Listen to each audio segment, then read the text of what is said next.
My name is Marina Joubert. I'm a researcher in science communication here at Stellenbosch University, and I'm very excited to welcome three special guests today. And we're going to have a conversation about a very novel and creative way of engaging people in science, which is, of course, what science engagement is all about. Having a dialogue, involving people, making science part of mainstream society.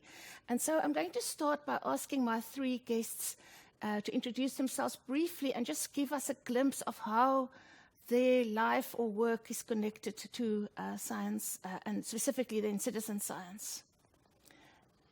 Hi, I'm Dr. Terry Gates, but everyone calls me Bucky. I'm a paleontologist at North Carolina State University, and as a paleontologist, I run my own citizen science project, and in my classes, I use citizen science quite often as a means to teach. My name is Nate Bourne. I am a science educator, public school educator from Alamance Burlington Schools in North Carolina in the U.S.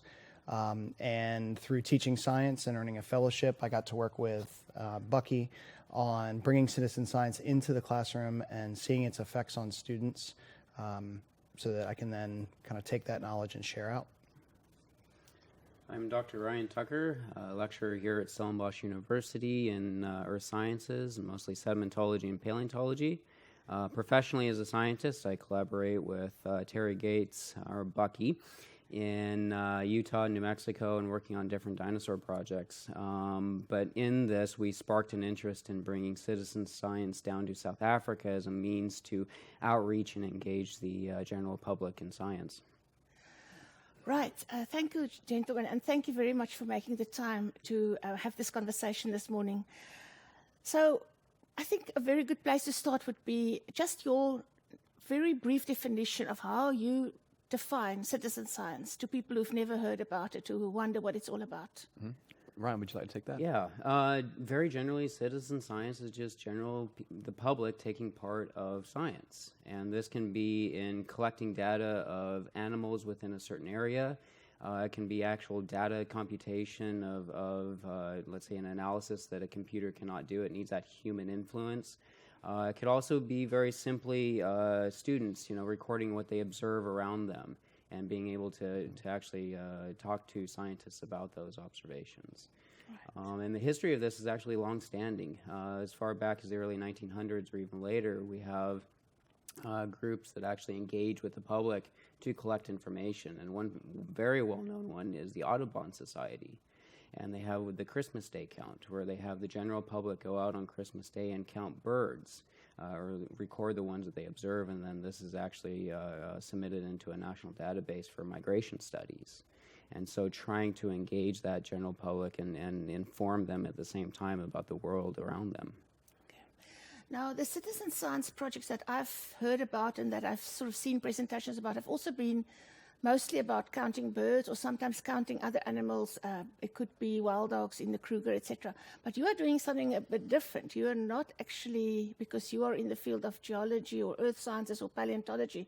So how does citizen science work in that environment? Yeah, that's a little bit more challenging because it's not that easy to send the public out to find fossils in the same way you can go find wild dogs, for instance. Mm-hmm. The way that we do it, and so on my project, Shark Tooth Forensics, is we collect samples from the field of rock that has shark teeth in it. Mm-hmm. And these fossil shark teeth range in age from about 100 million years up to almost the present. So we get those fossils prepared, and then we send them out to schools. The students then sift through the dirt. They discover the fossils, and then they take measurements for us, then send all of that material back. So in this way, it's a little bit different where we're sending them samples and they sort through. Okay. And again, that just falls on the spectrum of things that could be citizen science. And I think that's one of the benefits of this type of project where Bucky talked about sending them out to schools is that one of the things citizen science projects have been around for a while, and there's lots of them out there, more than we could possibly count. But looking at the ones that lend themselves specifically to educators and education to bring these projects in to involve students in authentic science experiences in a way that is easily approachable by students. We've talked over the past couple days at our conference about the division between the public's view of science. I call it big S science, that we kind of put them up on this pedestal that they're unapproachable unless you go through years and years of training, and I can't do that. But we can bring a project in where all students need to do is make observations. Any student can make an observation. Color, size, mass, it levels the playing field. And then our hope is to help teachers take those projects which contribute to science and contribute to this global understanding of knowledge, but then also then make connections to the content that they have to teach. And I think that's where our work specifically looks at citizen science in a slightly different light, about marrying those two together and making science a viable option for students in their goals. There's been some big discoveries made by the general public. The astronomy collective has regularly used the public to identify foreign bodies, comets, asteroids.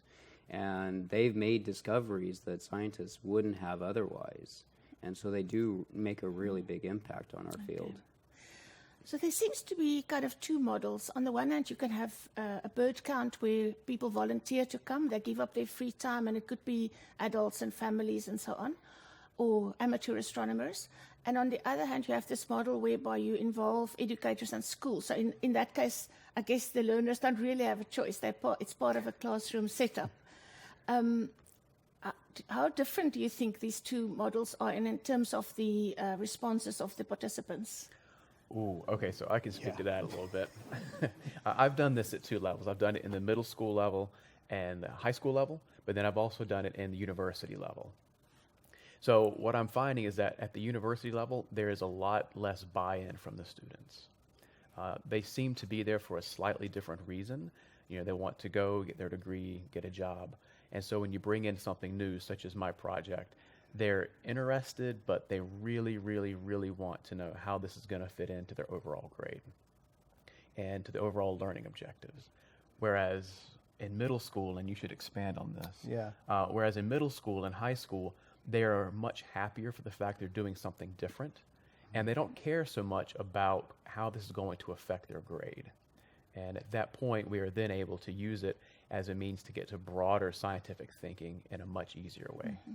Yeah, and there's a hurdle that has to come over. I mean, we do have students in our K-12 schools that are very worried about, is this for a grade? How does this fit into the plan I have for myself or the plan my parents and family have for me? And a general lack of engagement kind of on the other side of students that are, I'm forced to be here. I'm not sure I want to be here. So there's an initial kind of tough moment where it takes for teachers to help students realize, wow, this is actually meaningful work. This isn't just you kind of standing there forcing me to do something. And that authenticity and the ability to see where that data goes, to bring in actual research scientists into the classroom to share their passion, to break down that wall for many students of, wait, I can do this, and kind of open those doors. It takes a moment, but those students are a captive audience, and the ones who are like, oh, you're just forcing me to do this, whether I'm giving a traditional board lesson or I'm doing the citizen science, there's going to be that moment. This has bigger rewards, and students, I think, see it more often. But even at a university level, I find that a lot of the students that may have a disadvantaged background, when I employ some of these citizen science projects into my own class, it almost gives them a platform to speak up because they can make observations as well. And so it's kind of leveling that playing field and saying, well, anyone within this group can make a valuable contribution to our observations of what we're doing in the practical. Yeah, I think that one of the good observations you made is how there's two different models between people going out on their own and participating versus we taking this to the classroom where they're kind of, I guess you could say, forced to participate or a captive audience. One of the implications of that are the audience that you get for those who want to go out on their own, who give up their own time. And it comes to assessment of citizen science projects and the effect of them.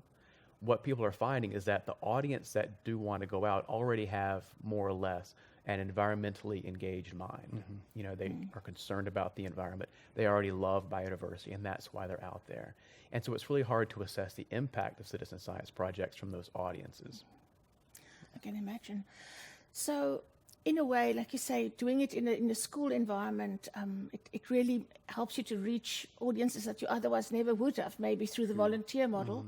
And some of those are the hard to reach audiences, like teenagers, people maybe from historically disadvantaged backgrounds. Very much. So I want to ask any of you who've got maybe some experience of that, what are the challenges specific that you find to South Africa that are maybe a bit different from what you've experienced elsewhere in terms of getting these projects going and getting the kind of returns that you're looking for?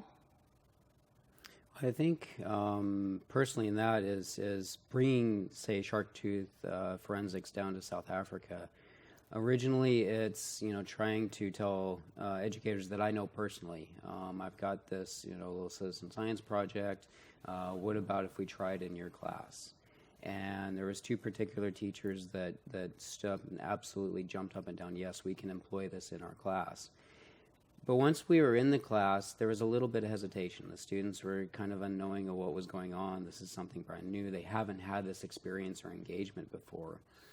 But within 5 minutes of putting the shark teeth right in front of those students, they lit up. And from both teachers, they said they had students that never engaged, or misbehave a lot, or very disruptive. They focused in on the task at hand and were contributing.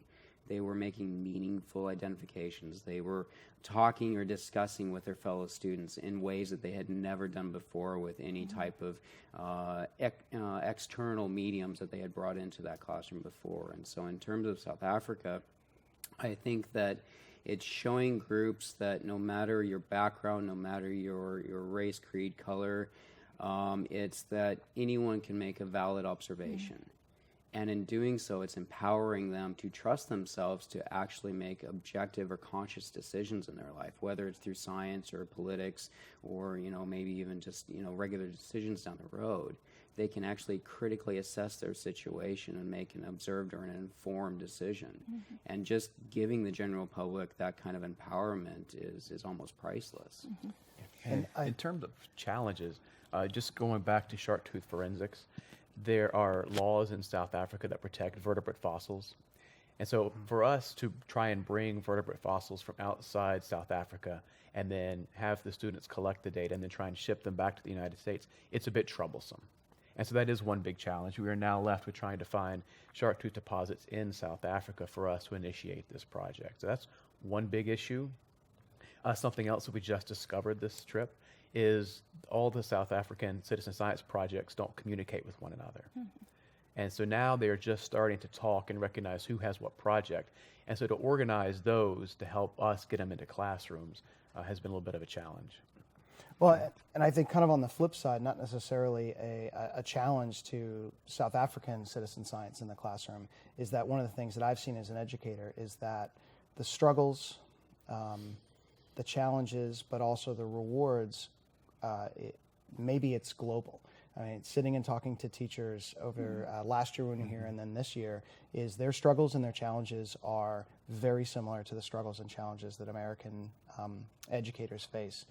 And for the scientists, a lot of their struggles with getting projects out, opening the communication lines between teachers and researchers in the scope of citizen science is very similar, I think, in many ways. And getting those lines of communication is the big challenge. That's not unique to South Africa by any means. It seems to be that this is something that we need to address kind of across the board, of how do we get the educational community and the research community communicating in a way that they're really hearing each other. And all of a sudden, once we break that down, we see some amazing collaboration start to take place.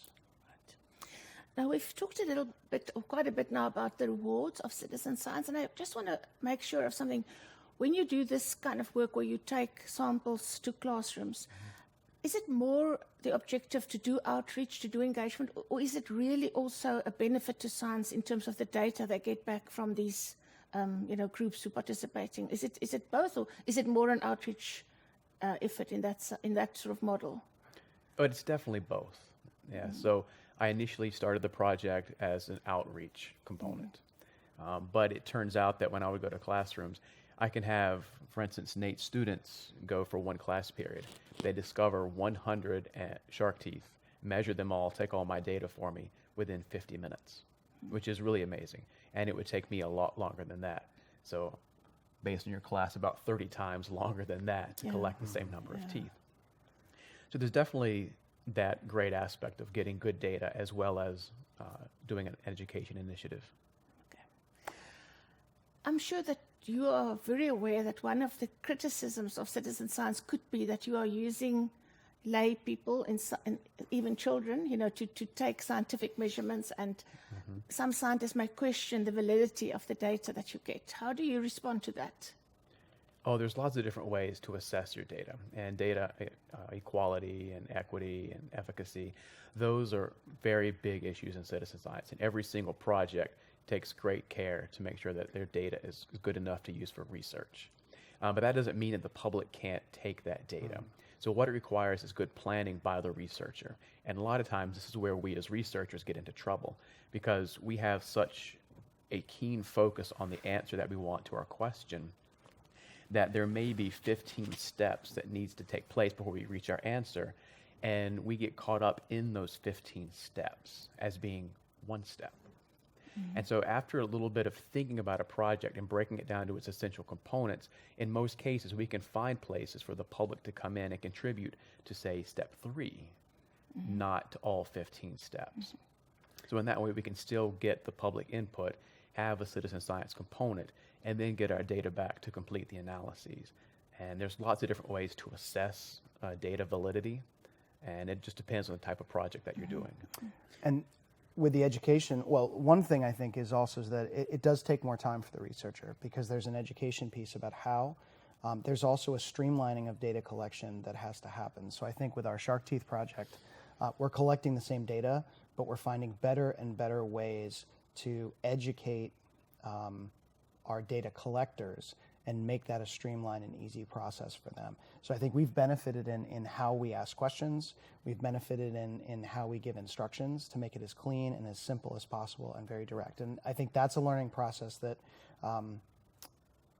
people need to learn if they're going to implement citizen science. That's a bit of when you talk about quality data collection, clean data, that is something you have to build into your project.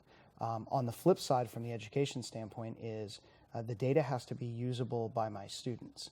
And so you might be collecting population counts or tooth sizes, but if I can't turn around, especially in maths or in science, and if that's not data that my kids can actually compute and do something with, then it loses its efficacy in the classroom as well. So I think that's something where that communication piece is really important to help both the researcher and the educator. But it's also the fact that when you have the general public kind of join in on your research in some aspect or another, they start to ask questions that us focused scientists don't really necessarily think about, because we have our way of doing our projects, we have a way of doing our analytical assessment of the material at hand. And it's always nice to have that outside voice about, well, what if? And that really can open our kind of view of what's possible with these projects that we wouldn't ordinarily think of when we're actually going through. It's very interesting how many scientists have told me, they get sometimes the hardest questions from young children who have open minds and who are not scared to ask anything that they think of. So maybe if I can go towards that, just asking you from your own personal involvement in citizen science, is there an interesting story or a particularly rewarding special moment that you can tell us about, something that made it all worthwhile for you? Yeah, so I have a young man that I worked with, and he is from disadvantaged background and from a group of students in the United States that's very disenfranchised. As a young African-American male, he was very jaded to the process. School had not really involved him. And so bringing him in, he found a tooth, and it was his tooth. I mean, he would hold it and look at it, and he and I talked, and he just started to describe it. And he said, well, what is it? I said, I don't know. And so allowing him to take the reins of looking up online other teeth that were like this and find that, and then say, oh, I think I know it's this. And then He was able to fully describe his tooth, to do the research, to help him connect it to a modern species that's similar, and he was able to do a scientific write-up. And for that moment, he was a scientist. And he was going through all of the steps. It was about his genuine curiosity. He was doing really authentic work with a tooth that no one had ever seen. I mean, he dug it out of the sediment. He found it, and then he did the work to do his best to identify and describe what was there. And he talked to me afterwards. It was like, I did this. Like, I did this. And so for me, we have those moments where students really connect. It resonates with them, that it kind of takes the wall down between a student who may not think that there are opportunities to all of a sudden those opportunities are there. And I think for me, that's a moment. And there's lots of those for just who I directly impact, I think. Yeah. You said something earlier about citizen science projects in South Africa not really speaking to each other. I think, if I understand correctly, internationally there are associations and networks and conferences where people meet and to discuss and share experience. So we don't have such a network in South Africa yet, I presume, as far as we know. That's right. One does not exist at this moment, but not too long ago there was the International Citizen Science Day here in South Africa, and many of the projects came together and found each other. Okay. So I am pretty sure that things are ramping up and the communications lines are open, and so that's about to change. That they will form some kind of network. So maybe to conclude, if I could ask each one of you, people who are interested to maybe start, whether they're scientists or educators, what kind of advice would you give to them? Where should they start looking for information? Where can they connect? And what maybe a key piece of advice about setting up? You talked about the importance of planning, which is already, I think, very important. But is there anything else, advice you can give to people interested to get started in this field? Well, for researchers that want to get started, planning out is really important, breaking down projects step by step, but also more importantly, recognizing why you want to start a citizen science project. Is it because you need it? Do you have 8 million photographs that you need processed? Or is it because you want to do a large external component? You want to interact with the public a lot? Because that's going to dictate what portions of your project can be open up to citizen science and maybe which parts cannot. Yeah, and I think for educators, number one, the realization that science, big as science, wants to be involved with the public, that there's not this wall between the two, and that a phone call or an email to a research scientist or to a local university's science communication department to say, I'm really interested in just kind of getting some communication going. Opening the lines of communication is the first start. There are lots of people on both sides who want to bring these projects together, and very often it's just that we need to reach out. And for the general public, there are lots of online resources. There's two very big websites. One is called Zooniverse, and the other one is SciStarter. So for anyone in the general public that wants to get involved with citizen science projects, there are tons of citizen science projects on those websites. And they take direct links to the project pages, and they give you complete instructions of how to participate. I think this is definitely, for me, one of the exciting developments in public science engagement. The idea that I think sort of built into the name is the idea, as some of you also refer to, that you don't need 7 years of study and a PhD to think like a scientist, to ask questions of the world around you, and that people can be involved, whether they intend to become scientists themselves or not. So I think that, and opening up the lines of communication and actually contact between scientists and citizens, I think is what effective public science communication is all about. The last question I want to ask of you is, when people invest, whether it's money or time in a project, eventually, somewhere down the line, the question is going to be asked, did it work? Is it all worth it? Can you maybe tell us a little bit about the challenges of coming up with evidence, researching how well is this actually working? What kind of returns are we getting? What kind of research is happening, maybe from people like myself who are social scientists looking at citizen science as an engagement tool? Yeah, so there was a paper that was just published from a colleague of ours, and one of the things they were looking at is the extinction of experience. And this whole idea that people are now spending a lot more time indoors, less time outdoors, and they have less engagement with the outside world, with less engagement with nature. So they were looking at whether or not you have citizen science projects acting as a means to squash that, to get people back outside and to look around them and be more concerned with the environment. And what they were finding is that, yes, there is evidence that that happens.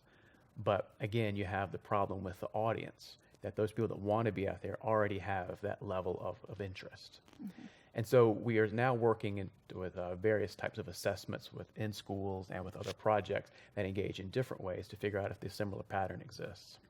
And on the education side, there's a lot of anecdotal evidence, things that teachers are seeing and they're saying. And there are some papers that are coming out. There's a lot of research that's actually going on right now. Even though citizen science, kind of bird watching and things like that has been going on for a while, this idea of formally bringing it into the education space in the primary and secondary education is really getting going. And so more of that is happening right now. It's mostly word of mouth at the moment, or district initiatives just to bring a group in and say, hey, we have these projects, we'll do some training with you. But it's on its way moving forward to really catch that pace and catch that momentum. Mm-hmm. Well, thank you very, very much, gentlemen. I certainly think there's room for future collaboration, even within Stellenbosch University, within the Western Cape, for us to work with you, to look at some of the projects you're doing from a research perspective. And I would really like to just thank you again for taking the time for this conversation this morning. It's our pleasure. Thanks Thank for having you us. very much. Very much.